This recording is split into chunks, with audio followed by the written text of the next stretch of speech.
कहा फ्रेजाइल 5 और आज top 5 fastest growing economy in the world. पूरी दुनिया इस बात को आज स्वीकार करती है। प्रधानमंत्री नरेंद्र मोदी जी ने देश को आश्वस्त किया है कि इस टर्म में देश विश्व की तीसरी सबसे बड़ी अर्थव्यवस्था बनने जा रही है। और यह साधारण उपलब्धि नहीं है, पूरा विश्व इसको गहराई से देख रहा है, बड़ी गंभीरता से देख रहा है, समझ रहा है कि ये आगे आने वाले दिनों में प्रधानमंत्री मोदी जी के नेतृत्व में होने जा रहा है। फिर एक बार मोदी सरकार आना निश्चित है और शायद इस बात से राहुल गांधी जी बड़े परेशान नजर आते हैं और अपने बयानों के साथ विदेश और देश के निवेशकों को एक भय के वातावरण में निवेश ना करें, इसके लिए उत्साहित करने की कोशिश कर रहे हैं। हम सब जानते हैं कि इक्विटी मार्केट अलग अलग समय पे चुनाव आ रहे हैं, तो चुनाव के हिसाब से अलग अलग आंकड़े जब रिजर्व बैंक पेश करता है, अलग अलग विकास के आंकड़े जब आते हैं, उसके हिसाब से इक्विटी मार्केट में बदलाव होते रहता है। और ये दुनिया भर में इस प्रकार से इक्विटी मार्केट चलती है। कोई बड़ा इवेंट ना भी हो तो भी इक्विटी मार्केट में उतार चढ़ाव साधारणतः चलते रहते हैं। देखना यह रहता है कि लंबे अरसे में इक्विटी मार्केट में क्या हुआ है। और आप सभी भली भांति जानते हैं, देश के लोग, देश के निवेशक जानते हैं कि पिछले 10 वर्ष के सफलतापूर्वक मोदी सरकार के कार्यकाल में हमारा मार्केट कैप पहली बार $5 ट्रिलियन से अधिक हुआ है। यानी 400 लाख करोड़ रुपए से ज्यादा मार्केट कैप का कीर्तिमान प्रधानमंत्री मोदी जी के कुशल नेतृत्व में भारत ने प्राप्त किया है। और आज भारत का जो इक्विटी मार्केट है, ये पहली बार विश्व की 5 बड़ी अर्थव्यवस्थाओं की जो मार्केट कैप है उसमें से एक भारत बना है। उसमें हम ये भी जानते हैं भली भांति कि पब्लिक सेक्टर अंडरटेकिंग्स जो PSUs लिस्टेड है मार्केट में, उसका भी जो मार्केट कैप है वो लगभग 4 गुना मोदी सरकार के कार्यकाल में बढ़ा है। एक डेटा पॉइंट आपको देता हूं जिससे मुझे पूरा विश्वास है भारत की जनता भी बड़ा गर्व महसूस करेगी कि आज से 10 वर्ष पहले जब यूपीए की सरकार थी, जिसका नेतृत्व गांधी परिवार करता था, उस कांग्रेस यूपीए की सरकार के समय भारत का मार्केट कैप मात्र 67 लाख करोड़ था। ओनली 67 लाख करोड़ का मार्केट कैप मई 2014 में विरासत के रूप में मोदी जी को मिला। आज वो बढ़कर 6 जून यानी आज के दिन बढ़कर 415 लाख 415 लाख करोड़ भारत का मार्केट कैप है।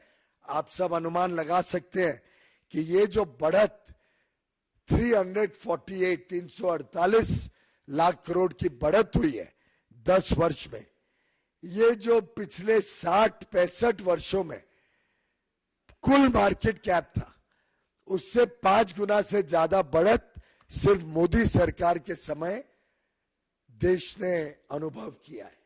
67 लाख करोड़ इन May 14, increase of 348 lakh crores in 10 years, and today the market cap is 415 lakh crores. ये वास्तविकता हम सबके सामने। अब इसमें गौर करने की बात है कि इसका सबसे बड़ा लाभ किसको हुआ, और ये हम सबके लिए गर्व की बात है कि भारतीय निवेशक और उसमें भी हमारे रिटेल इन्वेस्टर्स, खुदरा निवेश जो करते हैं उनको आज इसका सबसे बड़ा लाभ हुआ है। आज वो सिर्फ बाईस्टैंडर के रूप में मार्केट बढ़ रही है दूर से नहीं देखते, आज वो मार्केट में पार्टिसिपेट करते हैं, आज वो निवेश करके उसका लाभ सीधा लेते हैं। और उसके आंकड़े भी मैं आपके समक्ष रखता हूं। जो फॉरेनर्स की होल्डिंग यूपीए के समय होती थी एफपीआई के माध्यम से, फॉरेन पोर्टफोलियो इन्वेस्टर्स जो निवेश करते थे और उनकी जो परसेंटेज होल्डिंग थी यूपीए के समय वो 21% थी और वो घटकर आज 16% हो गई है। यानी फॉरेनर्स की इन्वेस्टमेंट कम हुई है और भारतीय निवेशकों की मालकियत भारत की स्टॉक मार्केट में 79% से बढ़कर आज 84% हो गई। 84% आज भारतीय निवेशक मार्केट में भारतीय मालिकियत के साथ खड़े हैं। जो म्यूचुअल फंड इंडस्ट्री है जिसके माध्यम से हम में से कई खासतौर पे छोटे निवेशक अपना पैसा मार्केट में लगाते हैं, म्यूचुअल फंड इंडस्ट्री का साइज 2014 में मात्र 10 लाख करोड़ था। आज वो बढ़कर 5 गुना से भी अधिक हो गया है। 56 लाख करोड़ रुपया म्यूचुअल फंड के माध्यम से भारतीय निवेशक विशेषकर छोटे निवेशक आज मार्केट में ये बढ़ती हुई मार्केट का लाभ ले रहे हैं। और ये छोटे खुदरा निवेशक रिटेल इन्वेस्टर्स ने ये सुनिश्चित किया कि भारत की जो आज की मलकियत है वो आज फॉरेन इंस्टीट्यूशनल इन्वेस्टर्स की मलकियत से भी ज्यादा हो गई है। मित्रों, आज भारत के हर पिन कोड में, देश के कोने कोने में आज इक्विटी मार्केट में इन्वेस्टर्स आ गए हैं और उसका लाभ आज देश के कोने कोने में निवेशक ले रहे हैं। जब भारत वैल्यू क्रिएट कर रहे हैं, जब भारत की ग्रोथ स्टोरी, भारत की विकास के कारण मार्केट में वैल्यू क्रिएट हो रही है, उसका लाभ देश के कोने कोने में निवेशक ले रहे हैं। करोड़ों निवेशक आज इक्विटी मार्केट में या तो सीधा डायरेक्टली या म्यूचुअल फंड के माध्यम से या एम्प्लॉइज प्रोविडेंट फंड के माध्यम से या एनपीएस पेंशन फंड्स के माध्यम से या इंश्योरेंस प्रोडक्ट्स के माध्यम से, ये अन्य अन्य तरीकों से आज भारत के छोटे निवेशक इस बढ़ती हुई मार्केट का लाभ उठा रहे हैं। और दुनिया में आज भारत की जो मार्केट है, इक्विटी मार्केट है, इसको पूरे विश्व में आज इज्जत भी है, स्वाभिमान भी है। इसको बड़ा वेल रेगुलेटेड मार्केट माना जाता है। सेबी को कई कीर्तिमान मिले हैं विश्व में उनकी रेगुलेटरी प्रैक्टिसेस के लिए, और उसी के कारण आज हमारी मार्केट चाइना की जो वैल्यूएशन मापदंड रहते हैं उससे भी अधिक भारत की मार्केट को मापदंड दिए जाते हैं। उन मापदंड पे भारत की मार्केट को वैल्यू दी जाती है क्योंकि लोगों को विश्वास है भारत पर, भारत की सरकार पर, भारत के नेतृत्व प्रधानमंत्री नरेंद्र मोदी जी पर। और ये तभी हो पाया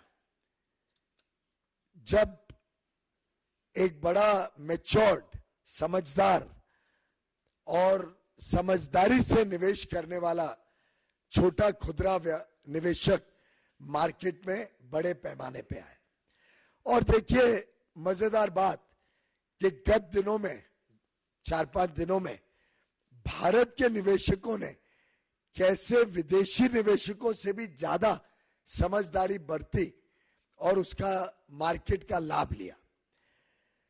आप अगर देखें तो अप्रैल और मई में जब मार्केट बढ़ रही थी तब फॉरेनर्स ने मार्केट में बेचा और भारतीय निवेशकों ने उसका लाभ लेके उसको खरीदकर ये जो बढ़त हुई है गत 2 महीनों में, उसका लाभ भारतीय निवेशकों को मिला।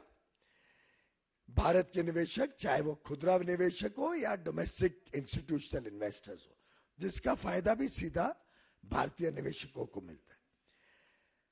अगर हम गत 3 दिनों की बात देखें तो जिस दिन एग्जिट पोल अनाउंस हुआ उस दिन भी फॉरेनर्स ने बेचा। जब एग्जिट पोल अनाउंस हुआ उस दिन भी, सॉरी, जिस दिन एग्जिट पोल अनाउंस हुआ, फॉरेनर्स जो पहले बेच रहे थे उन्होंने खरीदा 6,850 करोड़ रुपए का शेयर्स फॉरेनर्स ने बेची एग्जिट पोल के दिन, जब मार्केट हाई थी। तो भारत के निवेशकों ने उसमें एक प्रकार से, सॉरी माफ करिए, मैं जरा ठीक कर लूं, जिस दिन एग्जिट पोल आया फॉरेनर्स ने खरीदा महंगे दामों पर और भारत के निवेशकों ने महंगे दामों पर बेच के लाभ लिया। 6,850 करोड़ रिटेल में फॉरेनर्स ने खरीदा महंगे दामों पर और भारत के निवेशकों ने उसका लाभ लिया। अगले दिन जब रिजल्ट आए 4 तारीख को, उसके 2 दिन बाद 4 तारीख को जब मार्केट गिरी, उस दिन फॉरेन इन्वेस्टर्स ने बेचा, कम दाम पर बेचा और भारत के निवेशकों ने उसको खरीदा इस विश्वास के साथ कि मोदी सरकार आ रही है, हम इसका लाभ लेंगे। तो फॉरेनर्स ने महंगा दाम खरीदा और सस्ता दाम बेचा। भारतीय निवेशकों ने महंगा दाम बेचा और सस्ता दाम खरीदा। तो एक प्रकार से भारतीय निवेशकों ने इस अंतराल में भी कमाई करी, किसी का नुकसान नहीं हुआ। और ये जो बात 30 लाख करोड़ की करते हैं राहुल गांधी जी, मुझे ध्यान आ गया कि क्यों देश की जनता का राहुल गांधी जी पर जरा भी विश्वास थे, क्योंकि वो ये भी नहीं समझते कि ये तो वैल्यूएशन है। वैल्यूएशन से मतलब नहीं है, जो खरीद और बेच होती है उसी का मतलब होता है।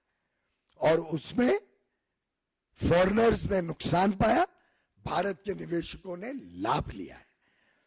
तो रिटेल इन्वेस्टर्स भारत के इस दौरान भी लाभ लिया और फिर आज के दिन मार्केट फिर एक बार, जो 3-4 दिन पहले थी, उस मार्केट पे फिर एक बार पहुंच गई, जब स्पष्ट हो गया कि मोदी सरकार आ रही है, मोदी जी प्रधानमंत्री बनने जा रहे हैं।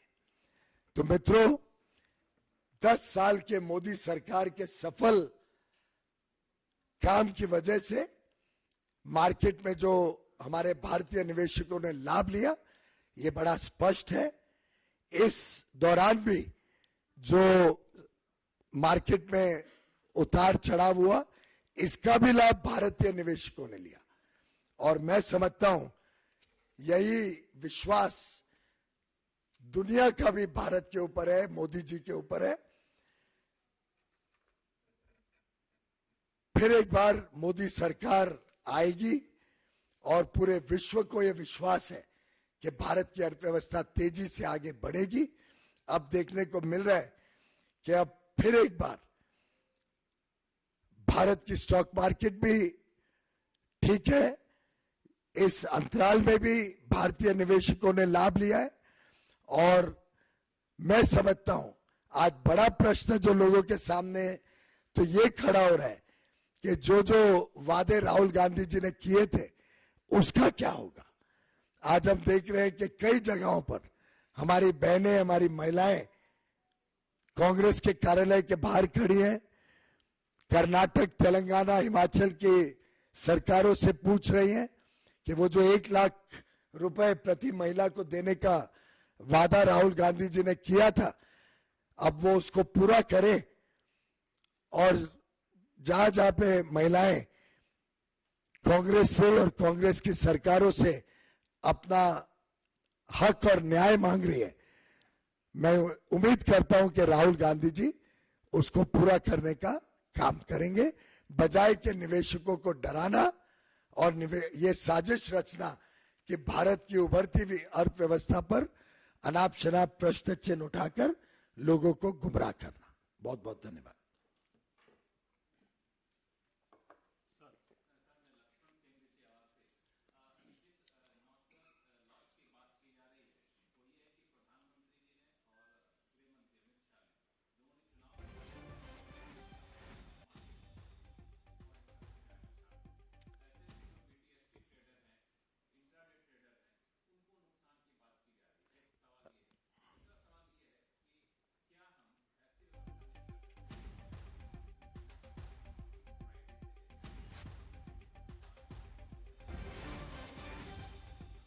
पहली बात, जहां तक पहला सवाल है, इसके आंकड़े दर्शाते हैं कि जो भी नोशनल लॉस की बात हो रही है वो तो वैल्यूएशन में है, और जहां तक ट्रेडिंग का सवाल।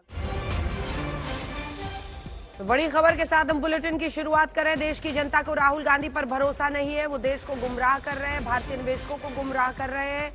अपने वादों पर राहुल गांधी जवाब दें। जो 1 लाख रुपया गृहलक्ष्मी स्कीम में देने का वादा था, उस वादे को पूरा करने की सोचे। देश की जनता को राहुल गांधी पर भरोसा नहीं है, निवेशकों को डराने की साजिश ना करें, उन्हें डराना बंद करें। बाजार में बढ़ोतरी का लाभ भारतीय निवेशकों को ही होता है। दरअसल राहुल गांधी ने आज ये आरोप लगाया था कि मार्केट मैनिपुलेशन एग्जिट पोल के जरिए किया गया है। 32 लाख करोड़ का नुकसान निवेशकों को हुआ है और इस पर वो सरकार को घेर रहे हैं।